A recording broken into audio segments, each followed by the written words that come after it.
Hello everybody, I'm Jeff Dewar with Quality Digest, and I am at the Mastercontrol Users Conference for 2022, and I am sitting here with Shelly LaPointe from Thermo Fisher Scientific, and she is the Senior Manager of IT, Quality Assurance, and Regulatory Affairs and Compliance. Welcome, Shelly. Hey, thank you so much for the time. It. So let's just start with the basics. Can you just give me an idea of how big Thermo Fisher is, the total employment, total sales, total number of entities, kind of just the big picture? Humongous in all respects and growing all of the time. I think when I started, they were somewhere around 70,000 employees. I think now we're over 120,000 employees, so huge footprint, and really, in all aspects of science. So, but we've grown mostly through merger and acquisition. So we've also acquired systems, and that's kind of where my team in corporate IT comes in. Things get interesting, and you're like, who did you buy? Okay, what do they have? So how many entities in total would you say there are? Goodness. In the dozens, in the hundreds? Yes. Yeah, I was going to say we have more than 200 manufacturing sites, but some of those we have multiple business units and divisions. It's yeah. And when did you start with Thermo Fisher? January 2018, so just coming up on 5 years. So very recent. And did that, was that the beginning of a new organization within Thermo Fisher? Yes, it was. Thank you for asking. So happy to preach the good world of quality, especially within IT. So, Thermo Fisher had recently acquired Patheon. Being a big GMP supplier, they knew that if we were going to grow and have that sort of business, that there was going to have to be, more of a quality GMP mindset within the IT, organization and on the infrastructure qualification side. So, lo and behold, IT QARC was formed. So we're a very small team at first, getting slightly larger. So now we've got 3 divisions. So our team, which is the quality technologies team, and we have a computer system validation group, and then there's a separate quality assurance group that does, supplier qualification, audit management, that sort of thing. More of the traditional quality management. But it's very interesting. So it's kind of, a new world for IT, and we all came from biotech and pharma. So this is the first time I've been in IT. I've always been in quality and quality systems. So it was very interesting showing people that were IT, GMP, and learning from each other, and really just developing, I feel like, a really strong pillar now within the IT organization, kind of giving that steadfast foundation so that we know that our GXP systems are being handled via GXP and, at enterprise level across the businesses. So help me understand that. That's one of the reasons I requested this interview, was quite honestly when I saw IT, those 2 letters just jumped out. Because to be honest, I have never seen, maybe I've seen it, but I didn't notice it, IT and quality in the same title.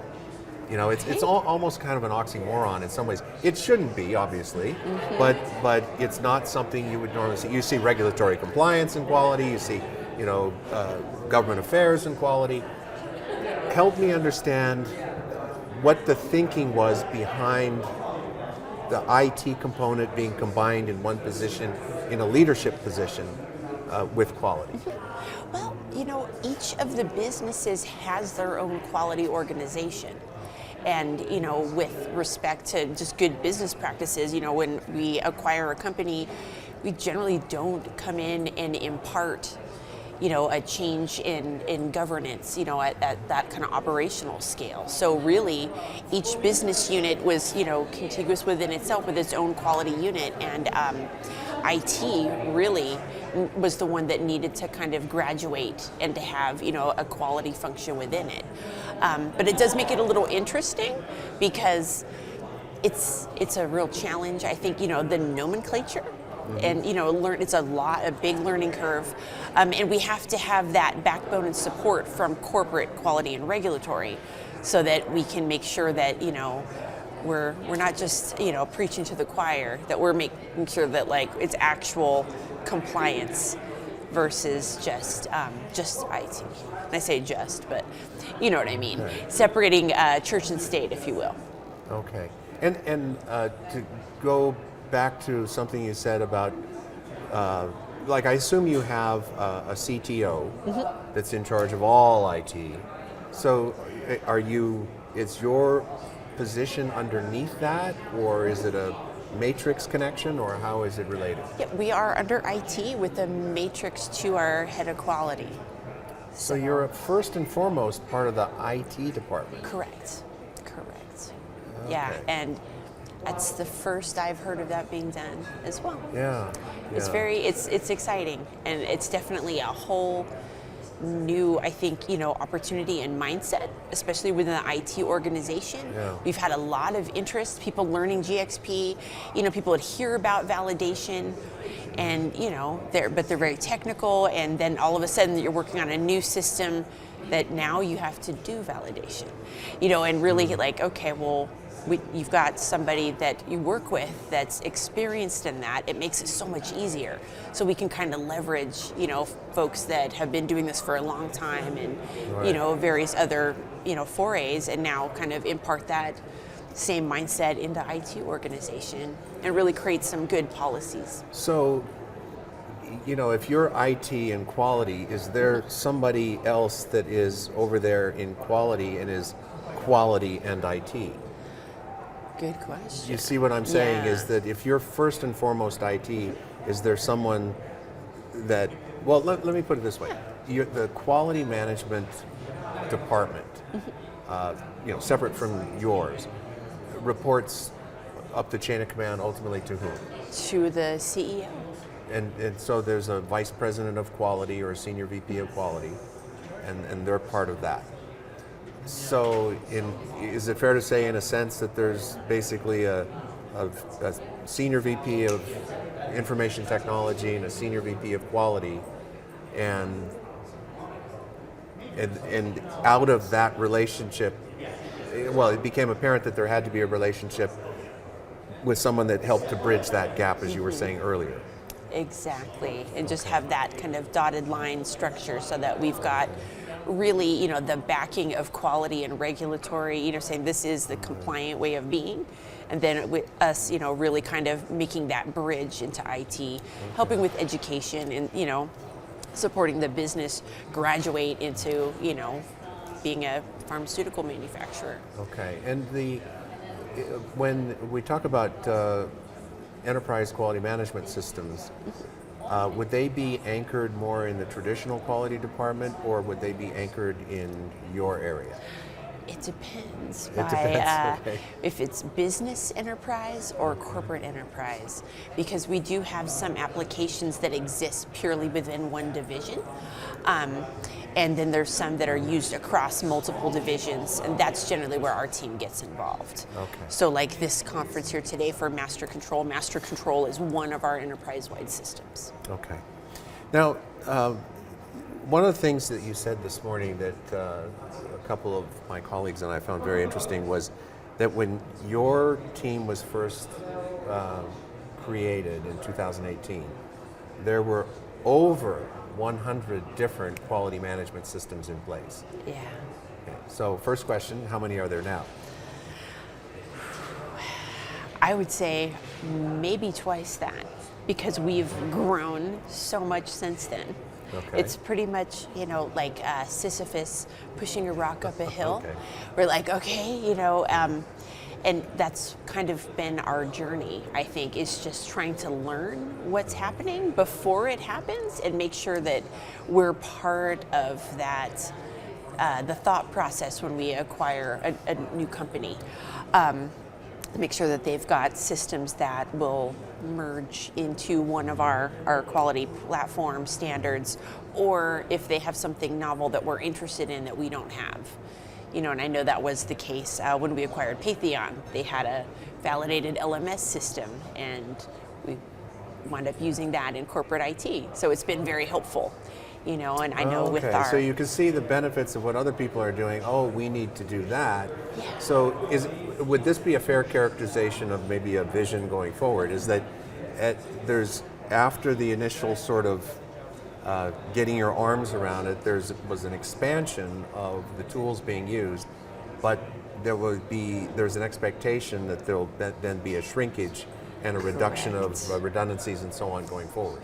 Absolutely. Yeah, and that's really what we're trying to do now, is to say, okay, these are the top 5.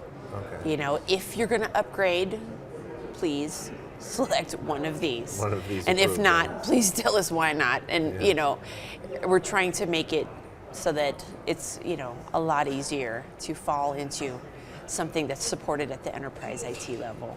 Because there are, definitely business-driven, IT departments as well. But, if we're going to benefit from our scale, it makes sense to have things, a larger contract with the greater Thermo Fisher. Oh, sure. So that, we get the best opportunities. And definitely a lot of it, opportunities for information sharing as well. A couple more questions on that note of, getting your arms around, some one overall comprehensive system or set of systems. What I'm hearing is, to me, you're implying there's a lot of change management going on right now.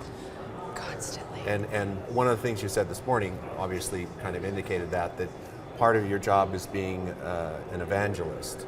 I think that was the word you used, to spread the word. It sounds like you can't just, in some cases, you can't just make an edict that here's the system you will use or here's the process you will use. So you're in sort of an internal marketing selling mode of the message.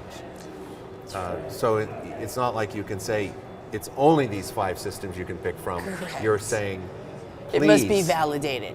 Please use this. And even Exactly. and even then, maybe they could Yeah. still use another system if they really wanted to. Exactly. As long as we, we just are open, we're having conversations with the business, because a lot of times we're learning, we think we know something and then you wind up doing a deep dive on, a problem, and then you find out about some other things, and generally it's a great relationship builder, just kind of discovering, and especially when it comes to upgrading things. And a lot of times the business doesn't have the resources that they need to validate something, or they don't know who to talk to on the corporate side to get things done, and it's great to kind of be that business partner for them.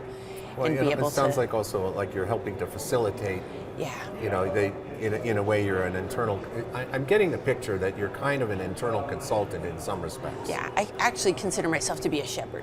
I'm just here to help the little lambs get back to the barn, safely. So, when it comes to that that change management, can I ask if you had to pick one area that is most resistant to change, what would it have been? And then I have a follow-up question for you. Oh, goodness. I think there's so many different types of change management. I think it's just the mutual and communal understanding of each. Because if you are doing something that, it's at enterprise scale and it affects multiple different divisions and business units, there's got to be good communication that's coming out. And a lot of times there's duplicative efforts going on at the business level that you're like, oh, we don't each need to do a change control. We have a parent change control. But just having those conversations, as mentioned, being a business partner, and also having everybody have visibility and I think authority in that process, because we deal a lot with IT change management, and so you've got system owner, business owner, representative governance that's approving. But a lot of times there's other stakeholders that aren't on the IT change management, but they're part of the overall. But they're certainly affected by business change management. Yeah, people in purchasing and legal, it's like they all need to kind of be there. So I think that's probably the biggest challenge with it, is just the different layers of change management and communications within them. Okay, so the number of layers of the onion that all have Yeah, to the be business once considered. it's now it's IT, but it's really the corporate. Yeah. Yeah, and then the first layer interacts with the sixth layer, but not the second with the fifth, and yeah, Totally. okay. All right, Shelly LaPointe, Thermo Fisher Scientific Senior Manager, IT, Quality Assurance, Regulatory Affairs, and Compliance. Thank you. Thank you so much.